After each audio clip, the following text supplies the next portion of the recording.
काय करून राहिली वैशाली? कपडे धुतो ना, आता वॉशिंग मशीन आणली त्याच्यात धुतो ना कपडे. नाही नाही नाही, ती तुझ्यासाठी नाही आणली, ती माझ्यासाठी आणली. ज्यावेळेस तू घरी नाही राहशील त्यावेळेस मी त्याच्यात कपडे धुईन.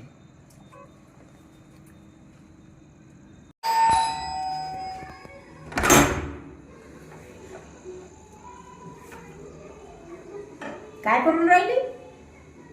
टीव्हीच पाहून राहिली का आता? अजून खालीच नाही का टीव्ही पाहायला? आताच लावली आहे मी. हो, तर स्वयंपाक राहिला, सरस राहिलो. अरे वा वा, अरे वा, असं असते का स्वयंपाक राहिला, सरस राहिलं?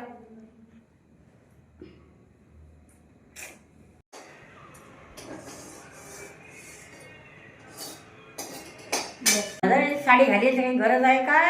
घरच्या घरी त्या 300 रुपयाच्या घेतल्या ते घाला होतं, मग 2000ची घरी साडी घालून बसतो माई बाई. हो आई, आता याले 2 वर्ष झाले घेऊन. 2 वर्ष झाली म्हणून काय झालं? काय काय ते का जुनी झाली का? काय घालेच काढली का? ते असं आहे का?